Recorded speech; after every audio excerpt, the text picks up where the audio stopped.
Hello everybody, good evening, how you doing? Hope you're all well, yeah, welcome to the Dodgy Kit Show, the umpteenth show I've made today, covering yet some more subject matter. We've got a space rocket going up here, yeah, we've got images coming in from SpaceX and Falcon 9, have a little listen in, let's have a little listen in at the guys there. Yeah, thanks for the feed. Just covering it and sharing it as far as we can. We obviously love space technology and rockets, yeah. And thank the guys over there at NASA Space Flight for all they do for creating the content. Yeah, hope you're well. Hope you enjoy the launch. Go over there and don't forget to like and subscribe. And enjoy the show.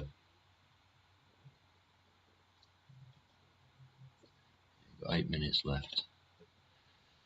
8 minutes in counting. Yeah.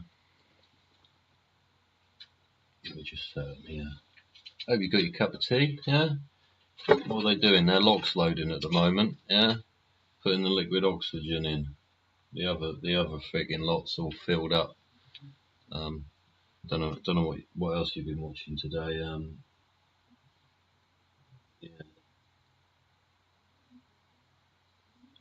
Yeah. Don't know what else you've been watching today. There's plenty out there to view it now. I've been watching covered the Assange case earlier.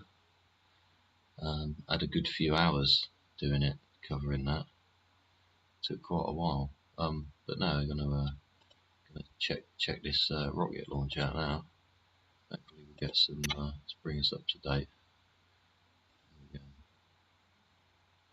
A real change of wind speed, but it seems like it has gotten a little calmer. I'm seeing actually quite a bit less whitecaps here on the water in front of us.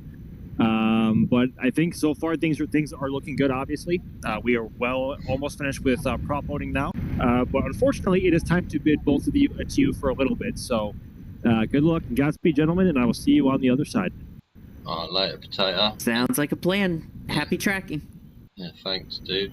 Yeah, thanks for your work. Thanks for the. All right, we are getting that much closer to launch now.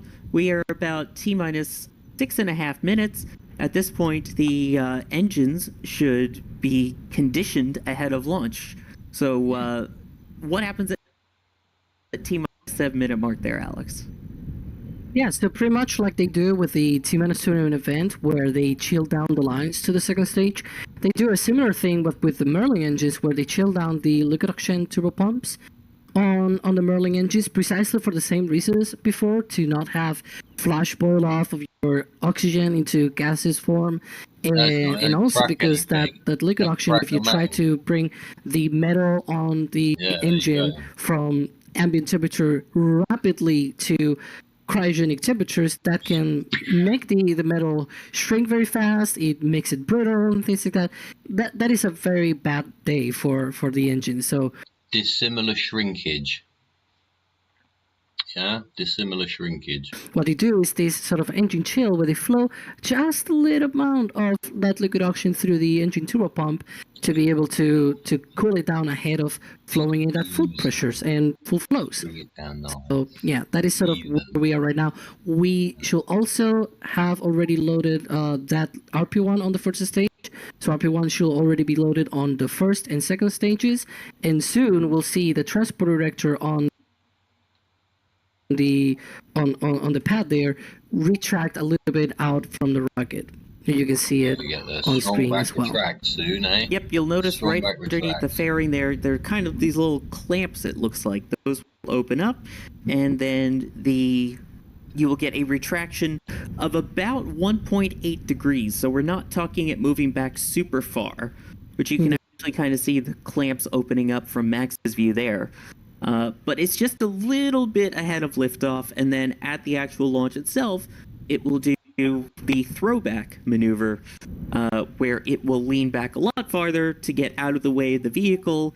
That also, as the vehicle launches, the lines that have been connected to it, the ones that have been fueling it, providing it electricity, even providing conditioning for the spacecraft inside of the payload fairing. Those will all retract away so that they don't get ripped off and that they can also then be protected and used again, especially with the current cadence SpaceX has in, say, 2-3 days from now. Hmm. Yeah, in fact, the next launch after this is on the 24th, so 4 days from now. Yeah, that's Saturday. And that'll be another Starlink mission, but for this one now, we are under 4 minutes away from the Merah Putih launch here. And you can see now that strong back retracting slightly away from the vehicle. Keep in mind, a minute ago, those clamps were around the rocket. Now they're open there. Yeah.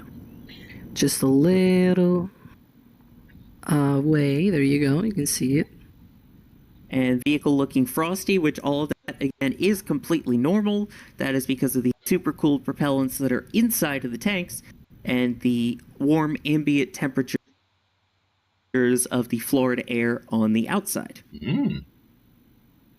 We are now approaching the T-minus 3 minute mark. So at this point, fueling is getting close to wrapping up, right? Oh, yeah, the first thing will be first stage LUX load complete. That'll be when the Falcon 9 booster is going to be fully loaded with propellants. And then about 1 minute later, it'll be the same, but for the Falcon 9 second stage. And then the whole rocket will be already fully loaded with propellants by that point. So, and after that, we're going to see a return of that strongback vent, right? It's not going to be the T-minus 20 minute vent, right? It's going to be T-minus 1.5 minute vent. And that is when they do those gas closeouts where they vent out the remaining liquid oxygen on the line so that, it doesn't do any boomy stuff at liftoff. Yeah, we definitely don't want that. And then again, at T-minus 1 minute is when the big milestones really begin with the pressurization of tanks to flight pressure, and Falcon 9 entering startup, meaning the onboard computers then take control of the countdown, hopefully leading to an engine ignition at T-minus 3 seconds and a liftoff at T0. Ooh. That's what we want, isn't it? 2 minutes, here we go. 1 minute. We are now at 2 minutes and counting. As you mentioned, we should be keeping an eye out for that final vent a couple seconds from now, about the midway point up the transporter erector, that metallic gray structure that's partly blocking the view of the rocket. Hey, all you young inspired ladies and gentlemen, here it is. You young and beings. stage 2 LUX load is complete. Falcon 9 is now fully loaded. Yeah, you want to get into science and technology and engineering, yeah? Get into space, because that's where it's going next. All right, it has all the propellants it needs, and it's going to be conditioning itself now to get ready for liftoff. Yep. About 90 seconds from now. And again, this is completely normal, as you mentioned, purging the lines of any remnants of the liquid oxygen that was in there, and it's super cooled, hence all of the vapors that you see. Bit of science, isn't it, eh? We apply your science class to this this launch, eh? See what affects what. We are now continuing here to T-minus 1 minute, so Falcon 9 entering startup. Oh, we got some buffering. Yeah. And the tank's pressuring to flight levels. The next thing, we'll keep an ear. Just refresh it for you a little. Make sure we're up to date, because it does lag, doesn't it? And you lose that fucking live. You will hopefully see lift off of this Falcon. 9, 8, 9. Gonna buffer. Keep an eye at the bottom of the rocket, potentially for a green flash, followed by the water.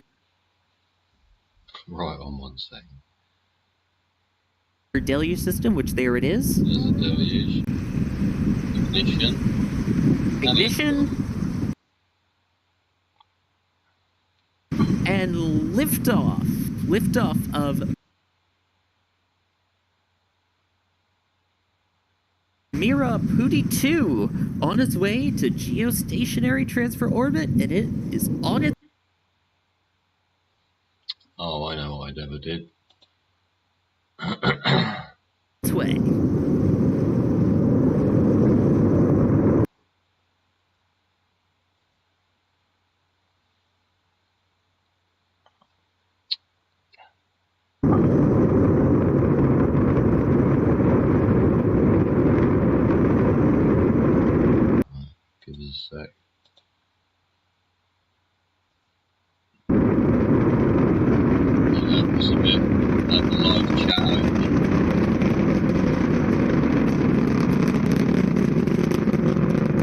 stop lagging when you've got live chat and it's spiraling like that. It just pulls everything out of the computer. Anyway, thanks for joining me. There we are, another successful launch, eh? A successful launch of another beautiful spacey rocket, eh? Merah Putih 2, what is it? Yeah, is that right? 2, yeah. Falcon 9. How many of those rocket engines are on there? 30 or something? Fucking incredible.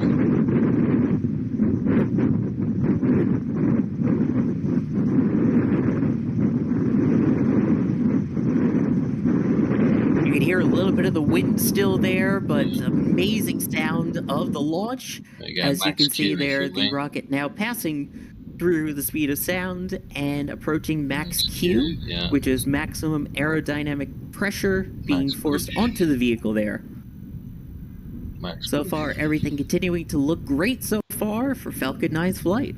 There we go, look at this everybody, ladies and gentlemen. Fantastic onboard view as always there from SpaceX. The next thing that we're going to be keeping an eye out for is 3 events happening in rapid succession. The first being MECO, main engine cutoff, when the 9 Merlin 1D engines, which you see there spreading out in the thinner atmosphere, will turn off. Yeah. That'll be followed by first and second stage separation, and then ignition of the Merlin vacuum engine on the second stage, which is SES-1, or second engine start 1, followed about 45 seconds after that by payload deployment. Or payload fairing deployment, excuse me. Probably too early. Little too early there, yeah. You can see the vehicle already about 50 kilometers up. And we should be seeing that MECO momentarily, the main engine cutoff. 50 kilometers in 2.5 minutes, eh? I wonder what the braking distance is on a Ford Anglia. And there it is. We have MECO. And we should be seeing stage separation. There we go. There we go. Pop your ringlet. The non-stubby nozzle on the right is the Merlin vacuum engine on the second stage. Nozzle. We got stubby nozzle, the ring. The good nozzle, yes. Oh, we got. Oh no. The stiffener ring falling away, and we have ignition on that engine. You see it starting to glow there. So for those who don't know, what is that ring that falls off there, Alex? Scrolling banner thing. Yeah, there is a stiffener ring that sort of keeps the structural integrity of the end portion of the MVAC nozzle, because that is a very thin nozzle extension that it has, and so you don't want to have it during ascent to vibrate too much and move around and potentially breaking off. And so that is sort of the protection that it has to make it more rigid. And we're coming up here on fairing separation. So you want to hold and it, here's a view inside those fairings. When it shakes, it cracks. And there is the separation, revealing the spacecraft now to space. And those fairing halves will be recovered and likely flown again. In fact, we had confirmation recently that one fairing half at least has been flown 15 times with a plan to fly it again for a 16th. Why not? Yep. And speaking of the, I guess I should say, it does have a benefit to have the stiffener ring on the MVAC engine. Yep. But if you observe our latest, so this is the current Falcon 9 launch, right? The previous Falcon 9 launch, we covered it. It was from Vandenberg, and it didn't have a stiffener ring. So if you look at the footage, it didn't have a stiffener ring, and yeah, it seems like maybe SpaceX is doing a best part is no part kind of approach with that piece of hardware. Don't know. Could be. And I love the view on the left, again, with the grid fins extended, which don't do much at this point, but once we get into the thicker part of the atmosphere, you'll start to see them moving and helping to steer the vehicle. For now, though, a lot of those fine movements you could see, like from that puff there, are using the cold gas jet thrusters to help kind of maneuver it. So how exactly do those work, Alex? Yeah, so those thrusters are basically gaseous nitrogen that are loaded on high pressure COPVs on the interstate.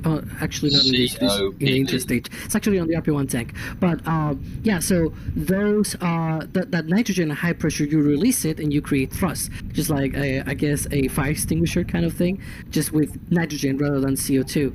And so you have the bottle, and you just open a valve. It's very simple. It's not really that complicated to use during flight, and so that's why they use it on Falcon 9. It's a very simple system. There's like, I think, 4 thrusters per pod, and there's 2 pods separated 180 degrees on the interstage of Falcon 9. So that's what they use for maneuvering as they are outside of the atmosphere. But as you mentioned, once they are through the atmosphere, they use the grid fins most of the time. The thrusters are still useful, but the majority of the guiding is with those grid fins. Getting great views of the second stage today there with the Earth behind it. Now keep an eye on the left. We should be starting the entry burn momentarily. That will help slow the vehicle down by fighting fire with fire. Basically using the fire sort of as a heat shield to kind of slow itself down and protect itself as it goes through the atmosphere. Yeah. Although that flame's hot, and it's also there we go. very We cold have there, ignition so on that entry burn. You see in the bottom left, the first stage speed decreasing dramatically. The altitude as well continuing to go down. This is also how the boosters get sooty, as you can kind of see the camera getting a little dirty there. It is a carbon-based fuel, so flying through all the carbon base, you get soot, and that's how the vehicles get sooty. Take a look at the Griffins now, because now they're trying to steer. The thrusters are firing. This is what I mentioned before, right? That after the entry burn, it tries to guide itself to the vicinity of the drone ship. Again, it's not fully targeting the drone ship, but it tries to get near it. And then during the landing burn, it steers all the way to the drone ship. But yeah, it's kind of crazy, this part. And there's a lot of clouds there, so maybe we'll see the booster flying through the clouds. It's going to be awesome. Right, and so we should be seeing the second engine cutoff on the right first, actually, followed by landing burn, and hopefully touching down on the drone ship. So you can see now 9 kilometers off the deck, it is really starting to slow down to 1,300 kilometers an hour and dropping quickly, which is what we want to see. 6 kilometers up, 6,000 meters. We should be expecting SECO 1, second engine cutoff 1, any second on the right side of your screen. And you can also start to see on the left side the grid fins are starting to wiggle as the thicker atmosphere there helping to steer. Loses heat real quick in space. There you go. There we go. We have SECO 1, second engine cutoff 1 start. Immediately dissipates it where? There's the drone ship. There we go. We get this tail end back on the thing for the there it is. Whoop, left a bit, right a bit, up a bit, down a bit. Amazing still. I need some legs. Where's my legs? Being by for landing light deploy. There it is. Run the middle, run the middle. And look at that. A little bouncy there, but touchdown. Another successful Falcon 9 booster landing. This time on just read the instructions, and the streak what a fantastic continues. Thing to witness again and again, eh? Yep. Over and over Alex, again. I know you've got all the fun facts about the landings and things like that. How many are we at now since the previous failure? This is the 201st since that last failure with B1059.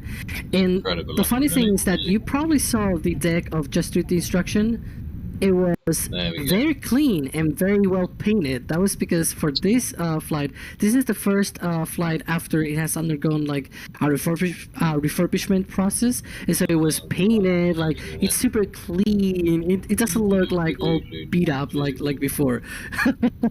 For now, that's going to change. I'm sure before the end of the year as it supports a lot more landings. Oh, there we go. Oh boy, beautiful launch there. That was a beautiful launch. I know Max is already. We thank all the ladies and gentlemen that work over there. Fantastic group of people. Eh? I just thought I'd make a quick show of of a rocket launch, actually get a successful launch and landing. Hang on, what have I got to do with that one? I've got to move that one, ain't I? Yeah, yeah. I just wanted to get a successful a landing out of that thing.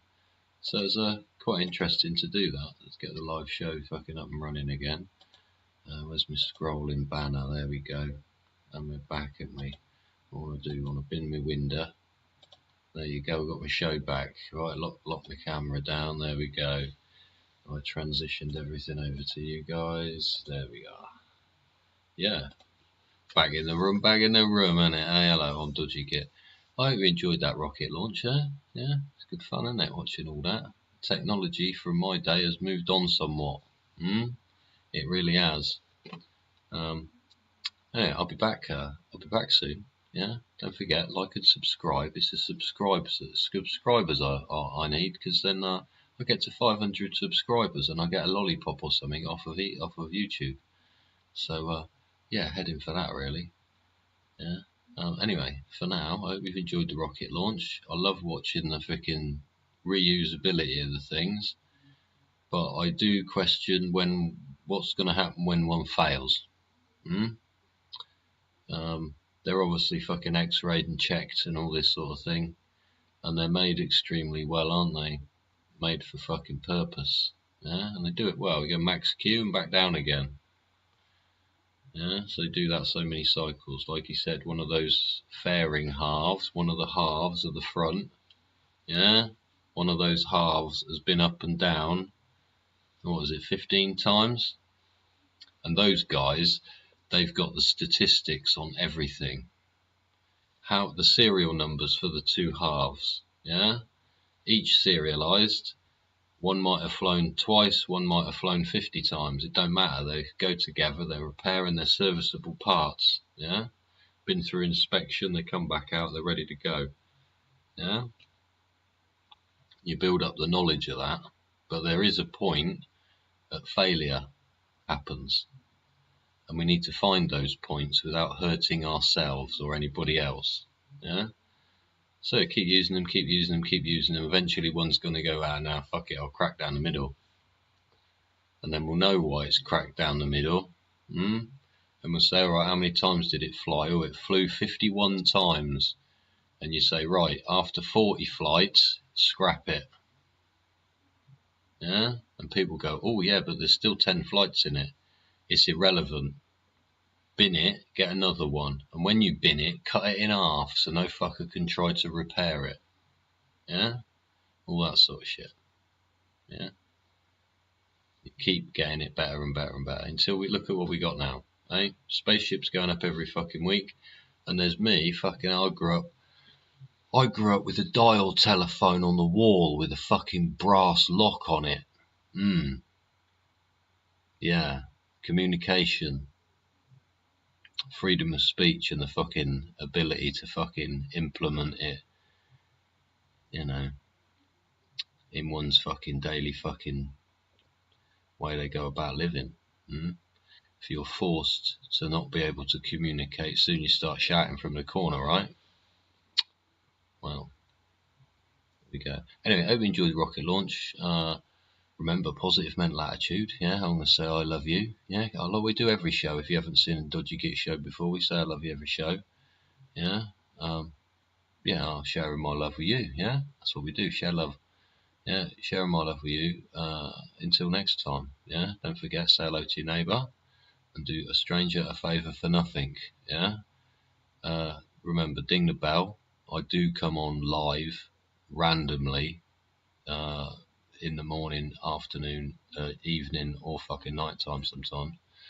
So yeah, until next time, ladies and gentlemen, boys and girls, clowns and those with a frown, yeah, smile and big up yourself, yeah, bless you all, share the love.